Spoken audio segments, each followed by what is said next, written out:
All right, good morning. Good morning. This is take 2.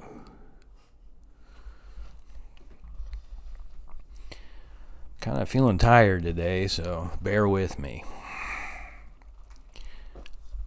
We're going to be continuing our studies of the recognition of false teachers. Recognizing a false shepherd from a true shepherd. And we're going to be learning from what we've been studying, Colossians 2. I'm using the Amplified Classic. And I think in this chapter are the keys we need to inoculate ourselves from the deceptive tactics of false teachers. You know, this thought just came to mind as I'm speaking. At the end of, I'm not going to go there. At the end of Colossians chapter 2, though, you'll read a passage where Paul is telling them, man, I did not plan on talking about this at all. I didn't study for this one. This was just a thought that came to me. I'm going to run with it. I am going to go there. Give me a second here. I'm going to find that in Colossians and read it to you. This is important. I can tell this is important. And I have no idea where this is going to lead either, but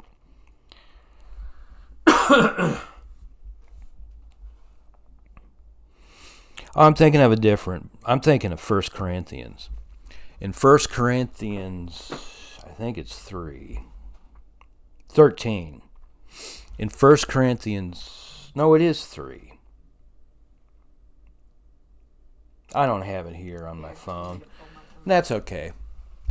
Paul is telling the church there at Corinth, and we did talk about this in an earlier lesson, I'm going to come down here to this church. The church at Corinth had been infiltrated by false teachers.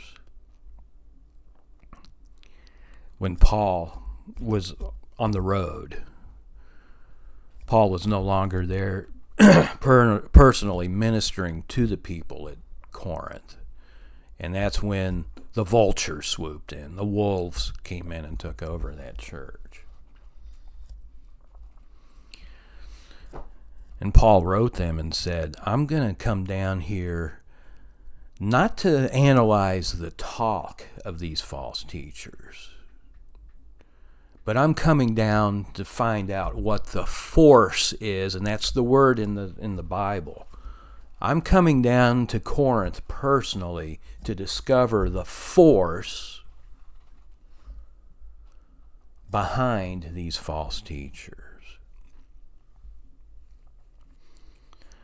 And I have been praying and studying what that means for a while now. Actually, a long time.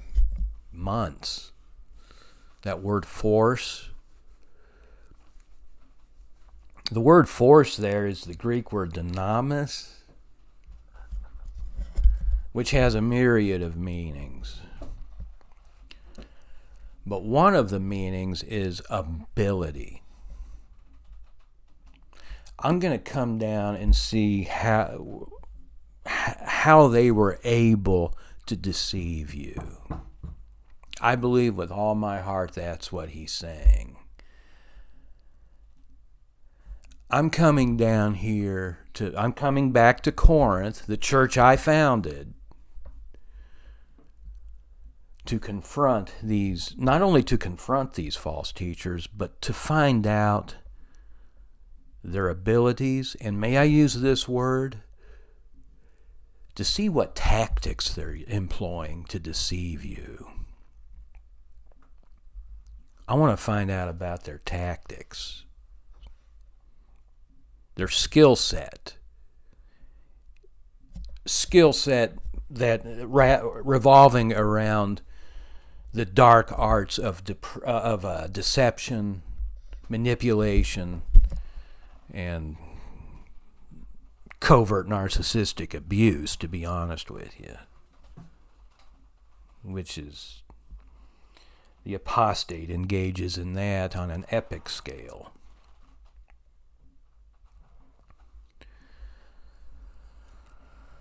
So, simply put, if it's good enough for the Apostle Paul, it's good enough for me to spend time, to put forth the effort. Paul was willing to drop everything he was doing. Paul was a busy man.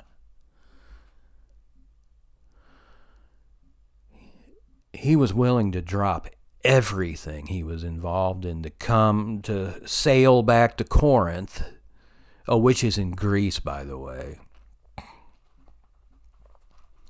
That's important because you get an inkling of what the Greek mentality is that existed in that church. But anyway, that's a different topic. He's taken the time and effort, this busy man, this apostle, to come back to Corinth, not simply to straighten out the situation.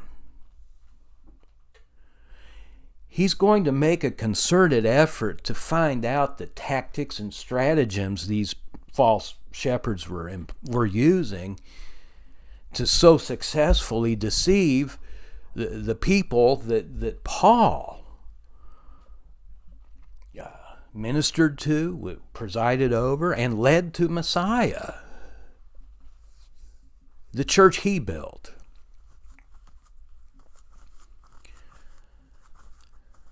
I'd imagine he was so distraught we couldn't even imagine how distraught Paul was when the realization was dawning on him that my church, it's Yeshua's church that he built through me.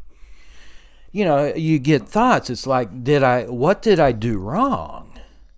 I thought I covered all the bases here. I thought these people were inoculated spiritually from the trash in the world. I assume you know how one would internalize a situation like that. The group of people I'm responsible for are being led astray down a vastly different direction than the one I was leading them. How'd they do it? How'd these false teachers do it? I'm going to come down to find out what these guys, how they did this, in order to be prepared the next time I start a church, if nothing else. I say this simply to illustrate to all of us that it is important to know the tactics of evil people. False people. They have tactics. It's amazing how they all employ essentially the same playbook, don't they? Thankfully. Thank God. They're not like a virus that can, morph into different variants. No, apostates, narcs, wicked people, by and large, go by the same playbook. They have the same daddy. So you got to understand, this is new territory for the church. Dealing with apostates and, they're dealing with the same thing that, I hate to say it, I love my Jewish friends, I do. And you may hate me, but I really do think during the times of Yeshua, the apostates took over everything. They took over the Pharisaical sects, and the same thing's happening in the church. At the time that Paul's establishing these congregations, he's seeing the same thing that happened to where he came from, Judaism. Now it's happening among our own.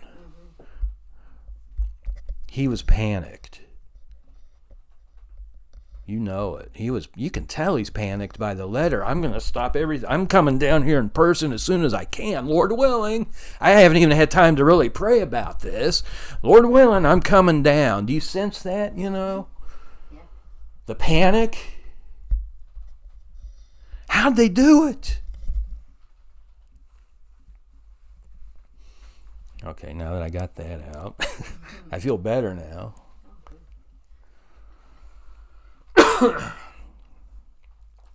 It's important to know the tactics. I don't know, perhaps there's someone out there, you heard something from a minister or so, I don't know, I'm just sheerly guessing, but I'm sure we've been told, I'm sure I've been told that I feel like I've been told. My memory seems to be telling me I've been told before that, you don't have to know. Just know that they're wicked. You don't have to know much more than that. They're just wicked people. Actually, I didn't even hear that in church.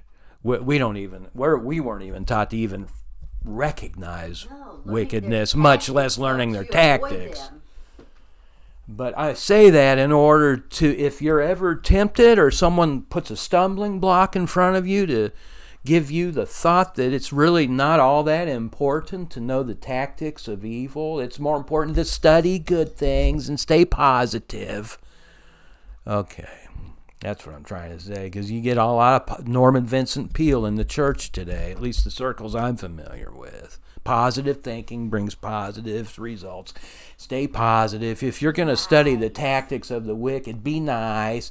Oh, don't fill your mind with that. And you've heard, I bet some of you have heard this.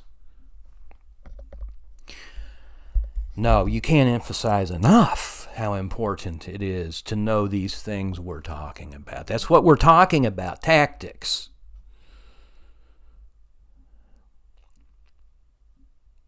To keep us from the objective that God has for us.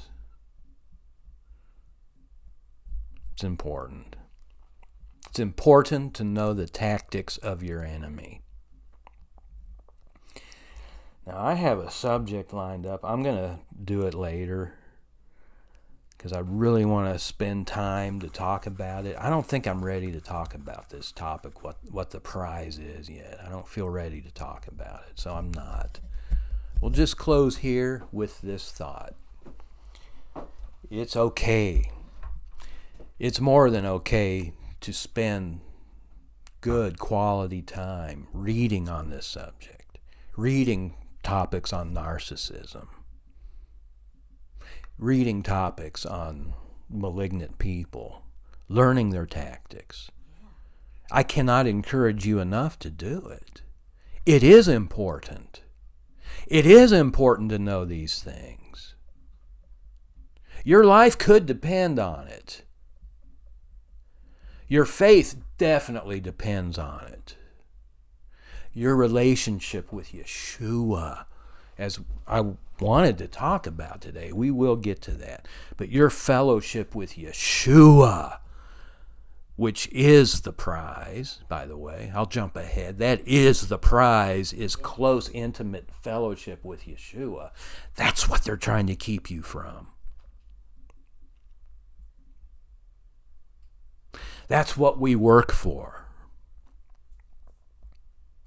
That's what church is all about, study is all about, prayer is all about, living a holy life is all about.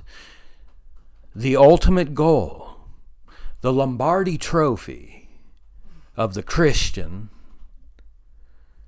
is intimate fellowship and relationship with the man. Yes, he is God. Of course he's God. But the man, the person, Yeshua the Messiah. That's what the false teacher's trying to put a stumbling block in front of you to prevent you from attaining that prize. Close, intimate fellowship with your husband. He's trying to keep you from your husband. He's a marriage wrecker.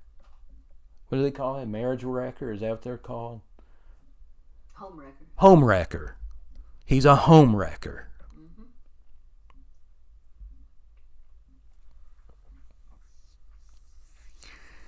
All right, you guys, we love you. God bless you. God bless you all. Thank you.